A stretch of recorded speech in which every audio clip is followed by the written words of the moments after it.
नमस्कार दोस्तों, स्वागत है आप सभी का हमारे चैनल में। आज हमारे साथ कुछ राजनीति से संबंधित कुछ महत्वपूर्ण पहलुओं पर चर्चा के लिए हमारे साथ मौजूद हैं कांग्रेस के छत्तीसगढ़ प्रदेश के कांग्रेस अध्यक्ष, प्रदेश अध्यक्ष मोहन मरकाम जी। स्वागत है सर आपका हमारे चैनल में। Thank you sir. Rahul Gandhi ji एक बार फिर से पार्टी की कमान संभालें, ऐसा सीएम साहब भूपेश बघेल जी ने आग्रह किया है। क्या लगता है आपको, क्या एक बार फिर से राहुल गांधी जी पार्टी की कमान संभाल पाने में सक्षम हो पाएंगे? देश की सबसे पुरानी 135 साल पुरानी कांग्रेस पार्टी, गांधी नेहरू परिवार का बहुत बड़ा योगदान है। देश की आज़ादी, देश के नवनिर्माण में गांधी नेहरू परिवार का बहुत बड़ा योगदान है। इसीलिए हम सब छत्तीसगढ़ के लाखों कांग्रेस जनों को लगता है कि राष्ट्रीय अध्यक्ष फिर से आदरणीय राहुल गांधी जी संभाले।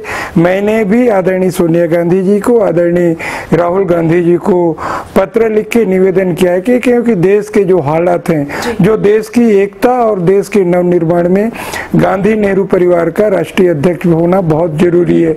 आपने देखा होगा 2004 के चुनाव में आदरणीय सोनिया गांधी जी ने राष्ट्रीय अध्यक्ष थी और उनके नेतृत्व में हमने चुनाव लड़ा और देश में ऐतिहासिक जनादेश मिला और हमने 10 वर्षों तक हमारी केंद्र में यूपीए की सरकार थी।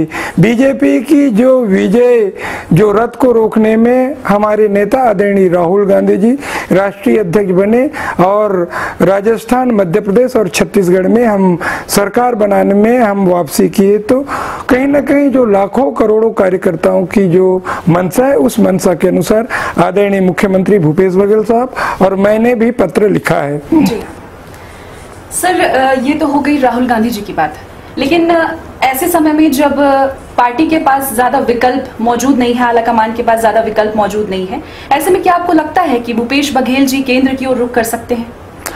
देखिए, सीडब्ल्यूसी का निर्णय, जो भी निर्णय लेने का अधिकार तो सीडब्ल्यूसी का अधिकार है। बाकी किसको बनाना नहीं बनाना सीडब्ल्यूसी का विशेषाधिकार, तो उसमें मैं कोई कमेंट्स नहीं करूंगा।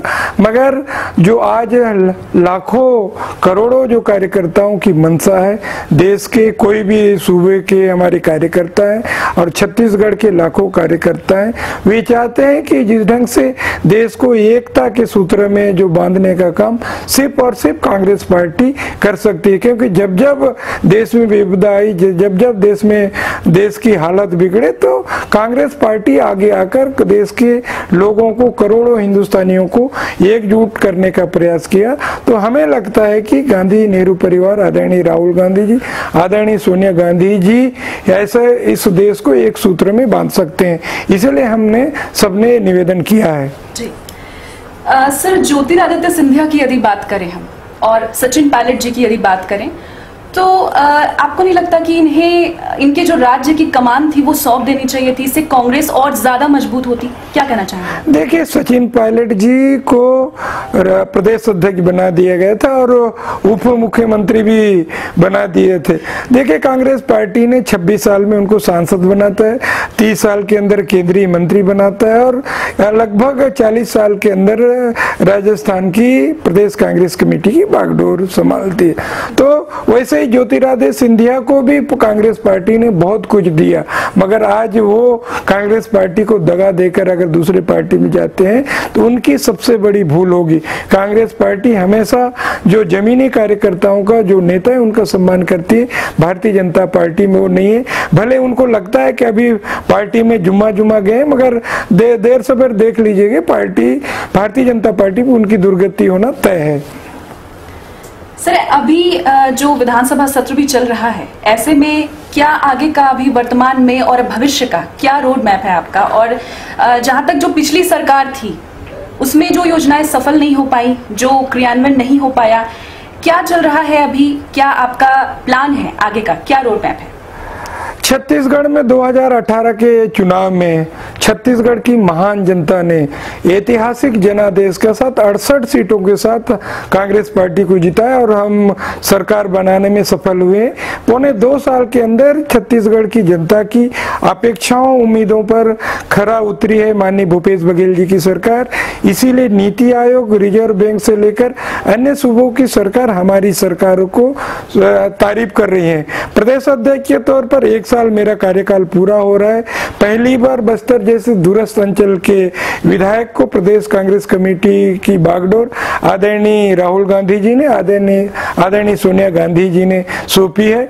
1 साल के अंदर बस्तर के दोनों उपचुनाव, नगरीय निकाय चुनाव, पंचायत चुनाव में हम लोगों ने एक तरफा जीत के लिए तो इतिहास में पहली बार 10 के 10 नगर निगम जीते हैं। और दंतेवाड़ा उपचुनाव, जो एक्सपर्ट कहते थे कि दंतेवाड़ा उपचुनाव कांग्रेस पार्टी किसी भी शर्त में नहीं जीत पाएगी, मगर हम कार्यकर्ताओं के दम पे एकजुटता के साथ हमने वो भी जीता है। पंचायत चुनाव में 27 में से हम 20 जीते, 146 जनपद में से 111 जीते। हम सरकार की योजनाओं को कार्यकर्ताओं के माध्यम से अंतिम व्यक्ति तक पहुंचाने का प्रयास करते हैं, उसी के दम पे हमने सभी चुनाव में जीता है। अक्सर कहा जाता है कि शहरों में भारतीय जनता पार्टी का बहुत ज्यादा दबदबा रहता है, मगर उस मिथक को भी हमारे कार्यकर्ताओं के दम पे कांग्रेस पार्टी तोड़ने में सफल हुई। आज कांग्रेस पार्टी जो कहती है वो पूरा करती है। छत्तीसगढ़ की माननीय भूपेश बघेल जी की सरकार विकास विश्वास के एजेंडे पर चल रही है और उस पे जनता का भी मुहर हमें मिल रहा है। शुक्रिया सर, हमारे साथ और हमारे चैनल के साथ जुड़ने के लिए और साथ ही कुछ महत्वपूर्ण राजनीतिक पहलुओं पर हमारे साथ चर्चा करने के लिए। शुक्रिया जी, धन्यवाद।